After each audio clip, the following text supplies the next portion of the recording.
ಪ್ರಶ್ನೆಯಾಗಿ ಉದ್ಭವ ಆಗಿದೆ. ಸಿಎಂ ಮನೆ ಬಳಿ ಸತ್ತ ಕೋಳಿ, ನಿಂಬೆಹಣ್ಣು ಪತ್ತೆ ವಿಚಾರಕ್ಕೆ ಸಂಬಂಧಪಟ್ಟಂತೆ ನ್ಯೂಸ್ 18ನಲ್ಲಿ ವರದಿ ಆಗ್ತಾ ಇದ್ದಂತೆ ಸ್ಥಳಕ್ಕೆ ಪೊಲೀಸರು ಭೇಟಿಯನ್ನ ಕೊಟ್ಟಿದ್ದಾರೆ.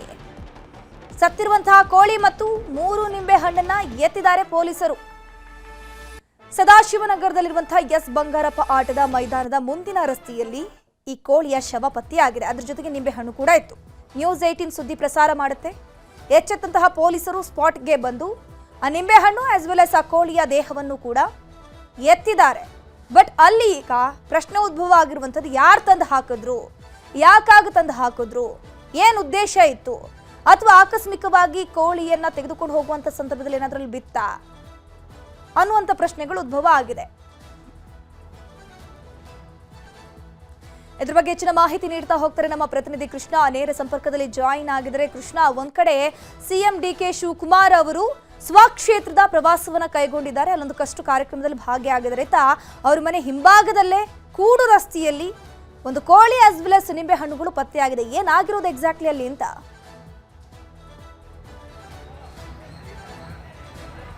ಖಂಡಿತವಾಗ್ಲೂ ಧನುಶ್ರೀ, ಒಂದು ರೀತಿ ಜನರು ಆತಂಕ ಪಡುವಾದಂಥ ಒಂದು ರೀತಿ ವಾತಾವರಣ ಕಂಡು ಬಂದಿರುವಂಥದ್ದು ಅದು ಸದಾಶಿವನಗರದಲ್ಲಿ.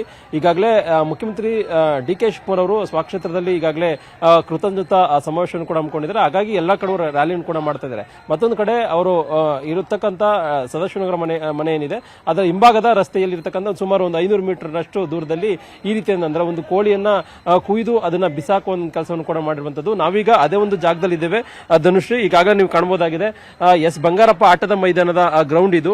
ಆ ಗ್ರೌಂಡ್ ಪಕ್ಕದಲ್ಲಿ ಅಂದ್ರೆ ಮೂರಾದಿಕುಟ ಅಂತಾರೆ ಹಳ್ಳಿಗಳ ಕಡೆ, ಅದೇ ರೀತಿಯಾದಂತಹ ಒಂದು ಸ್ಥಳ ಏನಿದೆ ಇಲ್ಲಿ, ಈ ಒಂದು ಸ್ಥಳ ಏನಾದ್ರೂ ಕೂಡ ಇಲ್ಲಿ ತಂದು ಹಾಕುವಂಥದ್ದು. ಆದರೆ ಯಾವುದೇ ರೀತಿಯ ಸಂದರ್ಭದಲ್ಲೂ ಕೂಡ ಕಂಡಿರಲಿಲ್ಲ. ಆದರೆ ಇವತ್ತು ಬಹಳ ಪ್ರಮುಖವಾಗಿ ಇಲ್ಲಿ ವೃತ್ತವನ್ನು ಬರೆದಿದ್ದಾರೆ. ಆ ವೃತ್ತದ ಪಕ್ಕದಲ್ಲೇ ಒಂದ್ ಕಡೆ ಕೋಳಿಯನ್ನ ಕೊಯ್ದು ಒಂದ್ ಕಡೆಗೆ ಅದ್ರ ದೇಹ, ಮತ್ತೊಂದ್ ಕಡೆ ಅದನ್ನ ಕತ್ತೇನಿದೆ ಅದನ್ನ ತೆಗೆದು ಬೇರೆ ಕಡೆ ಹಾಕಿದ್ರು. ಮತ್ತೆ ಈ 3 ನಿಂಬೆಗಳನ್ನು ಕೂಡ ಅದೇ ರೀತಿಯಾಗಿ ಅಲ್ಲೇ ಒಡೆಯೋದ್ರ ಮುಖಾಂತರವಾಗಿ ಸ್ವಲ್ಪ ಅರಿಶಿನ ಕುಂಕುಮವನ್ನು ಕೂಡ ಹಾಕುವ ಒಂದು ಕೆಲಸವನ್ನು ಕೂಡ ಮಾಡಿದ್ರು. ಇದೀಗ ಯಾವಾಗ ಆ ಒಂದು ವಿಚಾರ ಒಂದು ರೀತಿ ಅಲ್ಲಿ ಅಕ್ಕಪಕ್ಕದ ಜನರು ಮತ್ತೆ ಇಲ್ಲಿರ್ತಕ್ಕಂಥ ಹುಡುಗರು ಗೊತ್ತಾಯ್ತು, ಒಂದು ರೀತಿ ಆಶ್ಚರ್ಯಕಾರಿಯಾಗಿ ಒಂದು ರೀತಿ ಆತಂಕದ ರೀತಿಯಾಗಿ ಆ ಒಂದು ನೋಡುವ ಒಂದು ಪ್ರಸಂಗ ಕೂಡ ಕಂಡು ಬಂತು.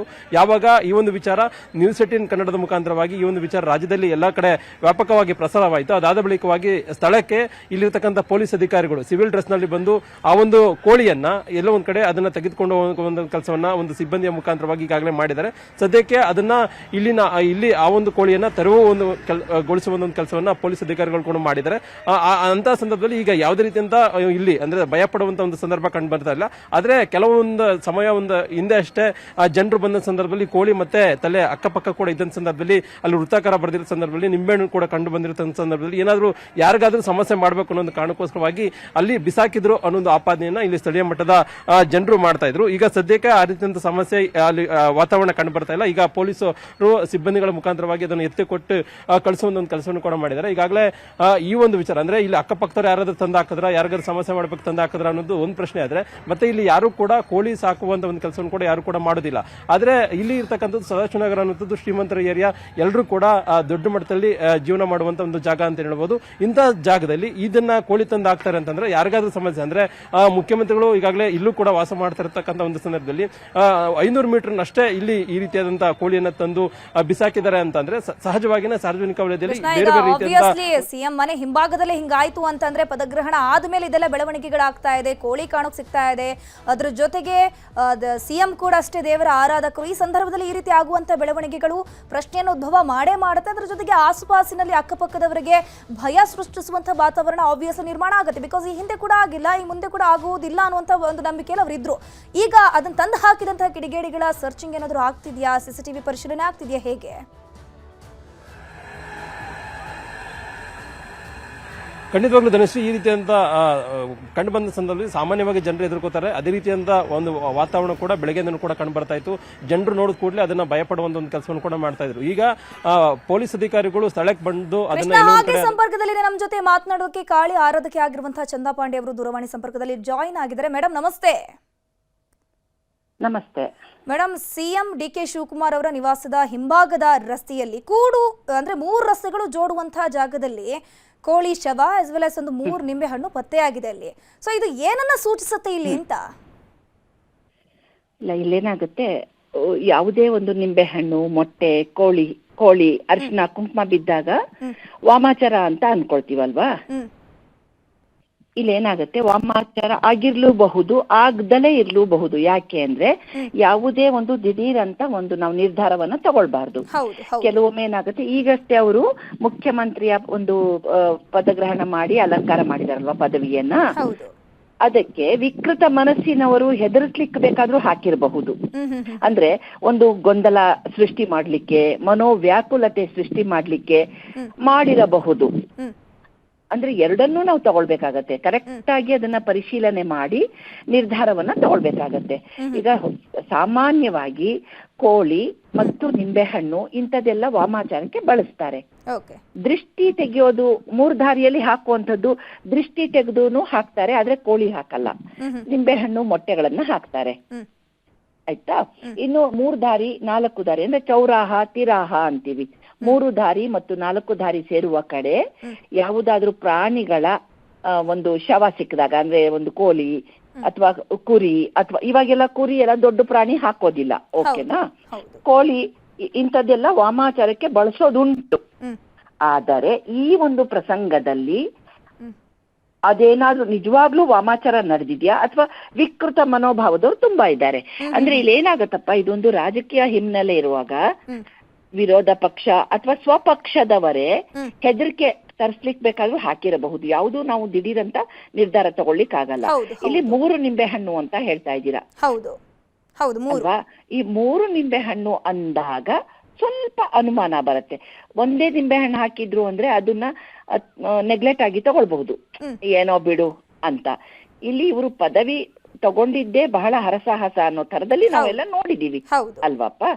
ಅಂದಾಗ ಸ್ವಲ್ಪ ಗಂಭೀರದಲ್ಲಿ ತಗೊಂಡು ಅವರದಕ್ಕೆ ಏನ್ ಬೇಕೋ ಆಗಿರ್ಲೂಬಹುದು, ಆಗಿಲ್ದಲೇ ಇರಬಹುದು. ಆದರೆ ಆ 3 ನಿಂಬೆ ಹಣ್ಣನ್ನು ಕೂಡ ತುಳಿದು ಬಿಟ್ಟಿದ್ದಾರೆ, ಸ್ಮ್ಯಾಶ್ ಮಾಡಿಬಿಟ್ಟಿದ್ದಾರೆ ಕಂಪ್ಲೀಟ್ ಆಗಿ.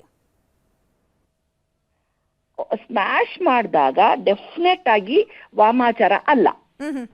ಯಾಕಂದ್ರೆ ಯಾವುದೇ ಒಂದು ವಾಮಾಚಾರ ಪ್ರಕ್ರಿಯೆಯಲ್ಲಿ ನಿಂಬೆಹಣ್ಣಿಗೆ ಸೂಜಿಗಳನ್ನ ಚುಚ್ಚಿರ್ತಾರೆ ಅಥವಾ ಕಪ್ಪು ಹಿಡಿಸಿರ್ತಾರೆ. ಅಂದ್ರೆ ಒಂದು ವ್ಯಕ್ತಿಯ ತೇಜೋ ವಧೆ ಆಗ್ಬೇಕು, ಗ್ರಹಣ ಹಿಡಿಬೇಕು.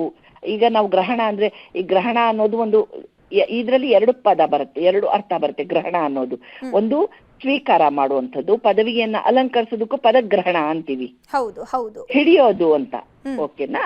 ಇಲ್ಲಿ ಕಪ್ಪು ಮಸಿ ಬಳದು ನಿಂಬೆಹಣ್ಣು ಹಾಕಿದ್ದಲ್ಲಿ ಅಥವಾ ಸೂಜಿ ಚುಚ್ಚಿ ನಿಂಬೆಹಣ್ಣು ಹಾಕಿದ್ದಲ್ಲಿ ಅದು ವಾಮಾಚಾರಕ್ಕೆ ಸಂಬಂಧಪಟ್ಟ ಪ್ರಕ್ರಿಯೆಗಳಾಗಿರುತ್ತೆ. ಯಾವುದೇ ಒಂದು ಮಂತ್ರ ಪಠನೆ ಮಾಡಿ ಇವು ಯಾರಿಗೋ ಒಂದು ತೇಜೋವಧೆ ಮಾಡ್ಲಿಕ್ಕೋ ಅಥವಾ ಇನ್ನೇನೋ ಒಂದು ದುಷ್ಕೃತ್ಯವನ್ನ ಸೂಚಿಸ್ಲಿಕ್ಕೋ ಮಾಡಿದಾಗ ನಿಂಬೆ ಹಣ್ಣುಗಳನ್ನ ಒಡೆಯೋದಿಲ್ಲ, ತುಳಿಯೋದಿಲ್ಲ. ಅಂದ್ರೆ ಅದನ್ನ ವಿಘ್ನ ಮಾಡಲ್ಲ. ಮತ್ತೆ ಆ ಕೋಳಿ ದೇಹ ಮತ್ತೆ ಲಿಂಬೆ ಸಿಕ್ಕಿದೆಯಲ್ಲ, ಆ ಸ್ಪಾಟ್ ಅಲ್ಲಿ ಪಕ್ಕದಲ್ಲಿ ಒಂದು ಸರ್ಕಲ್ ಅನ್ನ ಬರೆದ್ಬಿಟ್ಟು ಅದನ್ನ 4 ಕೋಣೆ ತರ ಮಾಡ್ಬಿಟ್ಟಿದ್ದಾರೆ. ಅಲ್ಲಿ ಸರ್ಕಲ್ ಬರ್ದಿದ್ದಾರೆ, ಅದರಲ್ಲಿ ಉದ್ದಕ್ಕೆ ಅಡ್ಡಕ್ಕೆ ಒಂದು ಲೈನ್ ಹಾಕಿ ಒಂದು 4 ಬಾಕ್ಸ್ ತರ ಕ್ರಿಯೇಟ್ ಆಗಿದೆ. ಅದೇ ಇದು ಏನಾಗುತ್ತಪ್ಪ, ನೀವಿವಾಗ ತುಳಿದಿದ್ದಾರೆ ಅಂತ ಹೇಳಿದ್ರಲ್ಲ, ತುಳಿದಿದ್ದಲ್ಲಿ ಯಾವುದೇ ವಾಮಾಚಾರ ಪ್ರಕ್ರಿಯೆಯಲ್ಲಿ ತುಳಿಲಿಕ್ಕೆ ಬರೋಲ್ಲ. ಯಾವುದಾದ್ರೂ ವಾಹನಗಳು ಹೋಗಿ ಅದು ಒಡಿಬೇಕು ಅಥವಾ ಬೇರೆ ಯಾರಾದ್ರೂ ಅನ್ಎಕ್ಸ್ಪೆಕ್ಟೆಡ್ ಆಗಿ ಆತರ ಏನಾದ್ರೂ ಅದು ಒಡೆದೋಗಿದ್ಯಾ ಅಂದ್ರೆ, ಆ ನಿಂಬೆಹಣ್ಣು ತುಳ್ದೋಗಿದ್ಯಾ ಅಂತ ಚೆಕ್ ಮಾಡ್ಬೇಕಾಗತ್ತೆ, ಆಯ್ತಾ. ಆದರೆ ಕೋಳಿ ಶವವನ್ನ ಯಾವುದೇ ಕಾರಣಕ್ಕೂ ದೃಷ್ಟಿ ನಿವಾಳಿ ಮಾಡಿ 3 ರಸ್ತೆಯಲ್ಲಿ ಹಾಕಲ್ಲ. ಮೊಟ್ಟೆಗಳನ್ನ ಹಾಕ್ತಾರೆ ನಿವಾಳಿ ಮಾಡಿ, ಆಮೇಲೆ ಅರಿಶಿಣದ ನೀರು, ಕುಂಕುಮದ ನೀರು, ಇದ್ದಿಲು ಇದನ್ನ ಹಾಕ್ತಾರೆ 3 ದಾರಿಯಲ್ಲಿ. ಈ ತರ ಕೋಳಿ ಸಮೇತವಾಗಿ ನಿಂಬೆಹಣ್ಣು ಸಿಕ್ಕಿದ್ರೆ ವಾಮಾಚಾರಕ್ಕೆ ಸಂಬಂಧಪಟ್ಟ ಪ್ರಕ್ರಿಯೆಗಳಾಗಿರುತ್ತೆ. ಆದ್ರೆ ನಾ ಹೇಳ್ತಾ ಇರೋದೇನಂದ್ರೆ, ಅದು ದೃಢಪಡಿಸ್ಕೊಳ್ಬೇಕು. ವಿಕೃತ ಮನೋಭಾವದವರೇನಾದ್ರೂ ಸುಮ್ನೆ ಹೆದರಿಸ್ಲಿಕ್ಕೆ, ಮನೋವ್ಯಾಕುಲತೆ ಅಲ್ಲಪ್ಪ, ಈಗಷ್ಟೇ ಅವರು ಪದಗ್ರಹಣ ಮಾಡಿದಾರಲ್ವಾ, ಅಂದಾಗ ಮನೋವ್ಯಾಕುಲತೆ ಇದೇನಪ್ಪ ಇದು ಅನ್ನೋ ಥರದಲ್ಲಿ ವ್ಯಾಕುಲತೆ ತರ್ಲಿಕ್ಕೂ ಹಾಕಿರಬಹುದು ವಿಕೃತ ಮನೋಭಾವದವರು ಯಾರಾದರೂ. ಅದನ್ನ ಸರಿಯಾಗಿ ಪರಿಶೀಲನೆ ಮಾಡ್ಕೊಂಡು ಅವರು ಸಂರಕ್ಷಣೆಯನ್ನ ಮಾಡ್ಕೊಂಡ್ರೆ ಅವ್ರಿಗೆ ಏನ್ ಬೇಕೋ ಅದು ರಕ್ಷೆ ಹಾಕೊಳ್ಳೋದು ಒಳ್ಳೇದು. ಈಗ ಇನ್ನೊಂದು, ಈ 3 ಮಾರ್ಗವನ್ನ 3 ಮಾರ್ಗ ಕೂಡುವಂತ ಜಾಗವನ್ನ ಯಾಕೆ ಚೂಸ್ ಮಾಡ್ತಾರೆ ಮೇಡಮ್ ಈ ಮಾಟ ಮಂತ್ರ ವಾಮಾಚಾರ ಮಾಡುವಂತ ಸಂದರ್ಭದಲ್ಲಿ?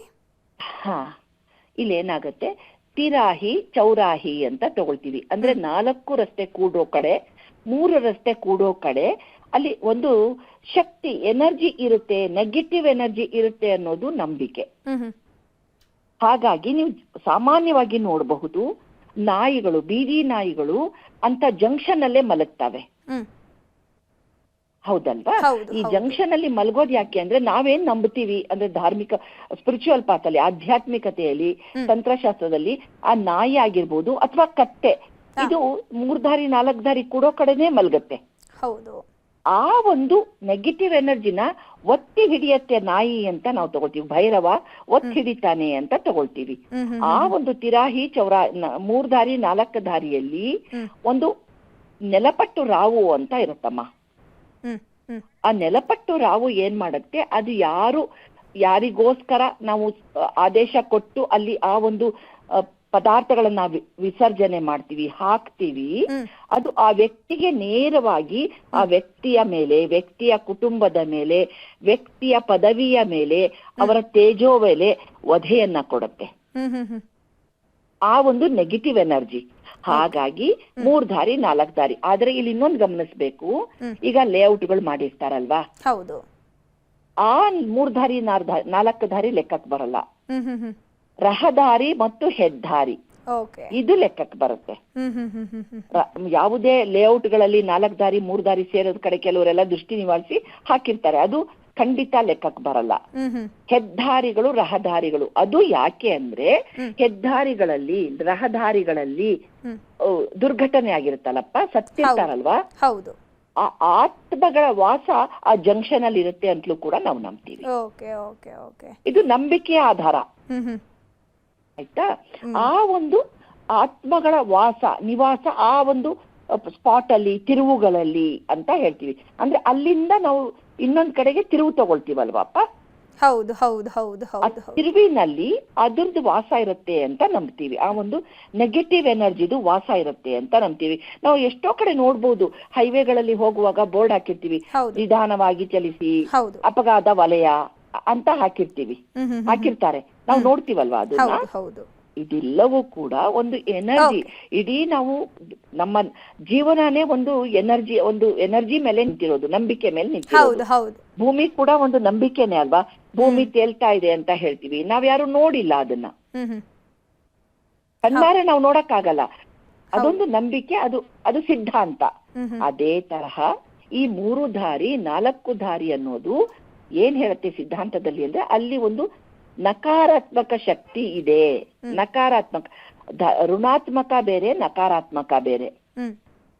ಋಣಾತ್ಮಕ ಅಂದ್ರೂ ಇಂಗ್ಲಿಷ್ ಅಲ್ಲಿ ಬಂದಾಗ ಒಂದೇ ನೆಗೆಟಿವ್ ಎನರ್ಜಿ ಅಂತಾರೆ, ಆದರೆ ಧಾರ್ಮಿಕತೆಯಲ್ಲಿ ಬಂದಾಗ ಋಣಾತ್ಮಕ ಮತ್ತು ನಕಾರಾತ್ಮಕ ಇದು ಶಕ್ತಿಗಳು ಅಂತ ಹೇಳ್ತೀವಿ. ನಕಾರಾತ್ಮಕ ಶಕ್ತಿಗಳು ಅಲ್ಲಿ ವಾಸವಾಗಿರುತ್ತೆ ಅಂತ ನಂಬ್ತೀವಿ ಆ ಒಂದು ಜಂಕ್ಷನ್ ಅಲ್ಲಿ. ಹಾಗಾಗಿ ಅಲ್ಲಿ ಹಾಕಿದಾಗ ತೀರಾ ಅದನ್ನ ನೆಗ್ಲೆಕ್ಟ್ ಮಾಡ್ದಲೆ ಸ್ವಲ್ಪ ಅದ್ರ ಕಡೆ ಗಮನ ಕೊಟ್ಟು ಮಾಡಿರ್ಲೂಬಹುದು, ಮಾಡಿಲ್ದಲೇನೂ ಇರಬಹುದು. ನೀವೇನೋ ಅದು ಪಕ್ಕದಲ್ಲಿ ಒಂದು ಮಂಡಲ ಹಾಕಿದ್ದಾರೆ ಅಂತಾನು ಹೇಳ್ತಾ ಇದ್ದೀರಾ, ಒಂದು ರೌಂಡ್ ಹಾಕಿ ಅದನ್ನೇನೋ ಸ್ಕ್ವೇರ್ ಮಾಡಿದ್ದಾರೆ ಅಂತಲೂ ಹೇಳ್ತಾ ಇದ್ದೀರಾ ಅಲ್ವಾಪ? ಹಂಗಿರುವಾಗ ಸ್ವಲ್ಪ ನಾವು ಅಸಡ್ಡೆ ತೋರಿಸ್ದಲೆ ಗಮನ ಕೊಟ್ರೆ ಒಳ್ಳೇದು ಅಂತ ಹೇಳಕ್ ಇಷ್ಟಪಡ್ತೀನಿ. ಥ್ಯಾಂಕ್ ಯು ಚಂದ್ರಪಾಂಡೆ ಮೇಡಮ್, ನ್ಯೂಸ್ 18 ಜೊತೆ